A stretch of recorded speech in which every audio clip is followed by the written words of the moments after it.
I was told the coroner came and he said that whoever did this intentionally. Michael had enough propofol in him, he said, to I was informed the coroner came and he said that whoever did this purposefully. Michael had enough propofol in him. He said to kill an elephant, humiliating. Many individuals were engaged with this, and they know who they are here. Latoya Jackson is discussing the way in which her dear sibling Michael's demise should have evidently been deliberate, and that there were many individuals included. Yet, while she was talking, Whoopi should have been visible, shaking her head as though there was so thing that she could know.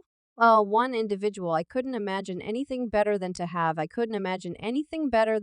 one-on-one with likely, yummy. Latoya kept saying there was something else to her siblings' passing, and that he had informed both her and their mom that his life was in harm's way, and that certain individuals were purportedly looking at him to end him. So, with Whoopi's response to what Latoya was talking about, is there something she probably knew and is attempting to conceal? Let us find out. So, throughout the long term, Michael Jackson's sister Latoya has been saying there was a scheme to end her sibling, and that Michael himself had some awareness of it, and had cautioned her that somebody was after him to unalive him. She guaranteed he even enlightened her in no time before his demise. Latoya: I will be killed for my music distributing list in my domain. I was informed the coroner came. He said that whoever did this deliberately. Michael had enough propofol in him, he said, to call an elephant, humiliating. Many individuals were associated with this, and they know who they are. She even went further and made an update brought beginning once again, offering more insights concerning who she thinks needed Michael dead and how much the vocalist had some awareness of the A-plot. Michael let me know that they were going to unalive him. She told Morgan he was apprehensive for his life. She added, I accept that when Michael strolled into that house that evening, anything it was that welcomed him, he realized that his end had arrived, and when he had passed a portion of the very individuals he had some unavoidably strong inclinations about now, controlled his home. While Latoya never blamed anybody for planning the homicide, chef denounced the way of behaving of Dr. Tommy, who dealt with Michael's undertakings towards the finish of his life. She guaranteed that when Tommy started going about as Michael's business guide, he terminated individuals who had been near Michael for quite a long time, and that once Tommy shut out the remainder of the world, he was evidently ready to direct Michael toward undertakings that were productive for Tommy and his companions. Latoya said she looked through Michael's room after his passing, and she found notes dissipated wherever, including composed supplications to assist with getting these individuals out of my life. Michael was in the last phases of practices for his mammoth rebound resident. See at London's O2, and Latoya accused everybody that encompassed that and was associated with that for the artist's passing, albeit most faulted Michael's confidential Dr. Conrad Murray. For the vocalist's passing, Latoya proposed he was a long way from the focal point of the connivance. I genuinely feel Dr. Murray was essentially the fall fellow, she told the U.S. program. Additional, I believe it's excessively simple to fault him. I think the examination needs to go further. Albeit the Jackson family had introduced no proof of a homicide trick. Latoya's claims, repeated remarks by Jermaine Jackson in 2010. This is bull, he had told journalists. Murray's the fall fellow in the diary. Latoya guaranteed she thought the scheme behind his destruction was a plot by his business consultants and specialists to work him to excess with the "this is all there is to it" shows and afterward benefit off his domain check. Likewise, offered bits of knowledge into their relationship and how he really focused on his three youngsters. Paris Ruler and cover Latoya likewise discussed Paris's portrayal of her dad's last days. Dad was consistently cool. Paris said Daddy was continuously freezing. He would sit and nod off by the chimney. He would constantly cry, and we would watch to ensure all was great.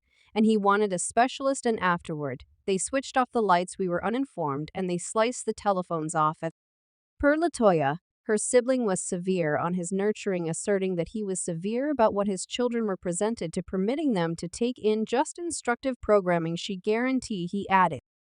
Shanley assured that they never saw any of the news accounts about him, and that he was likewise especially cautious about the music he permitted around his kids. Around then, Paris was permitted to pay attention to only one tune, Butterflies, which vocalist Kalaho K. Kai had composed for his own little girl. Up to this point, We have discussed Latoya's stunner about his sibling, yet let us get into what truly befell Michael as per every one of the media about him. So on June 25, 2009, the most granted performer in history was found dropped in his Los Angeles home. Michael Jackson's passing at 50 years old came as a significant shock to fans and watchers all over the planet. He had been setting up his "This Is All There Is to It" series of rebound shows and was because of start his visit in London. The following month, his demise was covered so broadly by media sources that a few unmistakable figures grumbled that it occupied from other squeezing worldwide issues, as per Jackson's own Dr. Conrad Murray. On June 25, they tracked down Michael oblivious 2 minutes subsequent to directing meds to assist him with resting, and that the vocalist was, as of now, not breathing and his heartbeat was frail at around 10:42 a.m. The doctor asserted he started to regulate CPR while security dialed crisis administrations, and that he kept on endeavoring to restore Jackson for about an additional 10 minutes before paramedics showed up, and the artist got further therapy from them at his home for an additional 42 minutes. Michael was then moved to the emergency clinic at around 1:14 p.m., where clinical experts proceeded with revival endeavors for north of an hour. Yet, in spite of these endeavors, Jackson was articulated dead at the Ronald Reagan UCLA Clinical Center at 2:26 p.m. Clashing reports of the vocalist's well-being up to the hour of his passing have been going near, and a few biographers expressed that he had been in chronic weakness in his last months, experiencing a sleeping disorder, lupus, vitiligo, and low body weight. They likewise said that his family was stressed over his well-being and had encouraged him to look for clinical consideration. One biographer referenced that Jackson had battled with dependence on ice and torment prescription in the beyond, a proclamation that was affirmed by his dermatologist anyway. One clinical expert said that he saw the artist a few days before he died, and that around then the vocalist appeared to be intellectually and genuinely vigorous throughout the long term. Certain individuals have asserted that he was solid before his end, while others guaranteed that his well-being had been decaying. Individuals from his stage group who had seen him the day preceding his demise at a practice said that he appeared to be sound and ready for business at the time the practices went past 12 p.m., after which Jackson invested a few energy with fans outside his home, and it was only after some time later that he started griping of a sleeping disorder, as per Dr. Murray's assertion. In the early hours of the morning of June 25, the Michael reached him, and he provided the artist with a mixed drink of medications to prompt rest, and purportedly when various infusions neglected to assist Jackson with nodding off, he supposedly requested propofol at least a couple of times. He asserted he'd utilized the medication beforehand as a tranquilizer,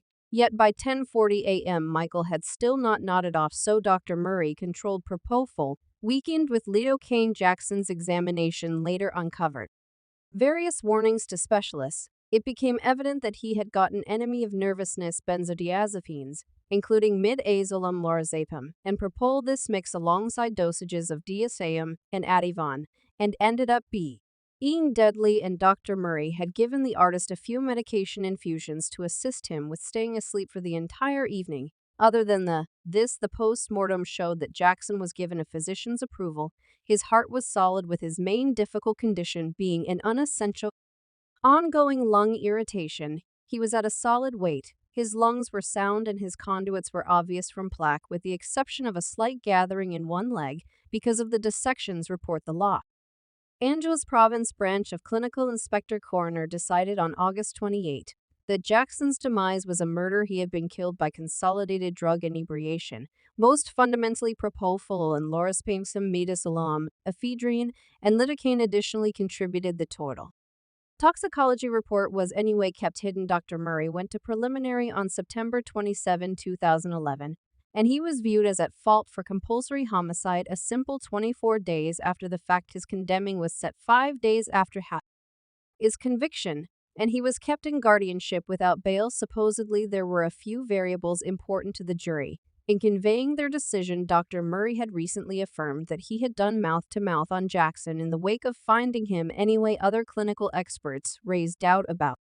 his method in the wake of finding that he had endeavored to revive the artist on his sleeping cushion instead of a hard surface. Correspondingly, it was asserted that Dr. Murray had picked to utilize one, and during the revival, Endeavors putting the other hand under Jackson's back. This is contrary to the standard procedure of utilizing two hands to do mouth-to-mouth, which is a specialist he ought to have known, albeit one gave CPR as satisfactory when done on youngsters or babies questionably. Reports guarantee that Dr. Murray likewise didn't call 911. He expressed that he didn't do so on the grounds that there was no family landline, and he was uncertain of the home's precise location. In any case, it was subsequently uncovered that he had made various confidential wireless calls inside that hour, a reality he had kept from the examination. He likewise surrendered his revival endeavors after just 10 minutes, yet a safety officer didn't contact 911 until 12:21 p.m. When paramedics showed up. Jackson previously had no heartbeat. All reports point toward. He used Latoya's feelings that her sibling could have honeybee